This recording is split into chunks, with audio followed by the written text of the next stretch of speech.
Let's have a look at tuples. Tuples क्या होते हैं? Tuples are basically a set of values जिसमें दो वैल्यूज होती हैं और ये वैल्यूज कभी चेंज नहीं हो सकती। आप टपल्स को लिस्ट की तरह भी देख सकते हैं, बस इसमें डिफरेंसेस ये हैं कि लिस्ट के आइटम्स चेंज हो सकते हैं, वो म्यूटेबल हैं। म्यूटेबल का मतलब anything that can be changed. लेकिन जो टपल्स की वैल्यूज होती हैं दे आर इम्यूटेबल। इम्यूटेबल का मतलब है वो चेंज नहीं हो सकती। फॉर एग्जाम्पल जीपीएस कोऑर्डिनेट्स, किसी भी जगह के जीपीएस कोऑर्डिनेट्स चेंज नहीं हो सकते। तो जब भी आपने कोई ऐसी चीज़ डिफ़ाइन करनी हो, कोई ऐसी सेट ऑफ वैल्यूज़ डिफ़ाइन करनी हो जो कि हमेशा कांस्टेंट रहेंगी throughout the life of your program, तो आप टपल्स यूज़ कर लेते हैं instead of using list. Tuples define कैसे करते हैं? लेट्स सपोज हम एक टपल डिफ़ाइन करते हैं लोकेशन, और उसमें हम किसी भी लोकेशन के एक्स और वाई कोऑर्डिनेट्स देते हैं। For example x coordinate 300 and 500। तो टपल डिफ़ाइन करने के लिए सबसे पहले टपल का नाम, देन इक्वल्स, और फिर ये पैरेंथेसिस के अंदर वो दोनों values, first value and the second value. Tuples के एलिमेंट को हम एक्सेस भी वैसे ही करेंगे जैसे कि हम किसी लिस्ट की वैल्यूज़ को एक्सेस करते हैं। फॉर एग्जांपल हमने इन दोनों को प्रिंट करना है तो हम कैसे करेंगे? प्रिंट लोकेशन, टपल का नाम, और फिर स्क्वायर ब्रैकेट्स के अंदर टपल का इंडेक्स। ये क्या करेगा? This will print 300। और फिर हमने टपल की सेकंड वैल्यू प्रिंट करनी है तो लोकेशन एंड देन इंडेक्स 1। इसकी आउटपुट चेक करके देखते हैं। 300 एंड देन 500। अब जैसे कि मैंने कहा कि टपल्स की वैल्यूज़ को आप चेंज नहीं कर सकते, दे आर इम्यूटेबल।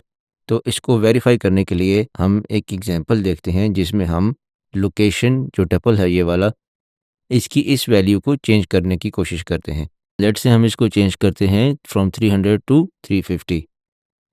तो जैसे कि हम लिस्ट में करते थे लोकेशन, लिस्ट का नाम, इसी तरह यहाँ पर टपल का नाम और उसका index and than equals new value. तो न्यू वैल्यू लेट सपोज हम कहते हैं 350। तो अब इस स्टेटमेंट का क्या मतलब है? लाइन 6 पर कि लोकेशन के जीरो इंडेक्स पे जो वैल्यू है, यानी टपल के जीरो इंडेक्स पे जो वैल्यू है that is 300, change it from 300 to 350।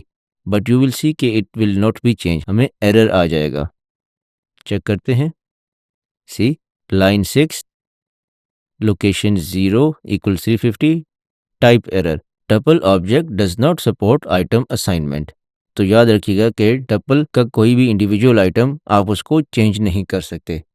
ये एक सेट बन गया 300 एंड 500 का, तो it will remain as is unless you change it ऑल टुगेदर।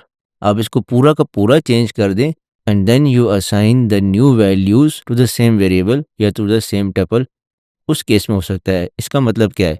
इसका मतलब ये है कि आप इंडिविजुअली टपल के आइटम को चेंज नहीं कर सकते। लेकिन अगर मैं ये करूं कि लोकेशन उस टपल का नाम इक्वल्स 350 500, तो फिर मेरे पास टपल चेंज हो जाएगा। इसको हम दोबारा प्रिंट करते हैं। टर्मिनल क्लियर किया and just run our program. ये देखें, अब पहले हमारे पास इस टपल में क्या था? 300 एंड 500। तो यहाँ पर 300 एंड 500, 300 एंड 500। फिर हमने यहाँ पर सिर्फ इंडेक्स 0 की वैल्यू चेंज करना चाहिए, तो वो हम नहीं कर सके थे, हमें एरर आ गया।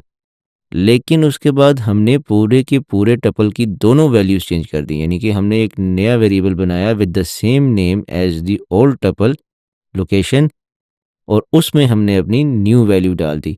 तो then these values changed. 300 change to 350 और 500, हमने 500 को 500 से ही रिप्लेस किया था, तो वो भी हो गया। इसको भी अगर आप करना चाहें तो you can do that. See 300 change हो गया टू 350 एंड 500 टू 600। तो आई होप ये आपको समझ आ गई होगी कि आप किसी भी टपल के इंडिविजुअल एलिमेंट्स को चेंज नहीं कर सकते। आप पूरे के पूरे टपल को एक नया वेरिएबल बना के विद द सेम नेम, तो then you can change. Unlike list के, लिस्ट में आप कभी भी उसके किसी भी इंडिविजुअल आइटम को चेंज कर सकते हैं। उसके लिए आपको पूरी की पूरी लिस्ट रीडिफाइन करने की ज़रूरत नहीं होती। लेकिन जब आपने टपल को चेंज करना है, तो आप टपल के किसी भी इंडिविजुअल एलिमेंट को चेंज नहीं कर सकते। अगर आपने चेंज करना है तो आप एक नया टपल डिफाइन करेंगे विद द न्यू वैल्यूज़।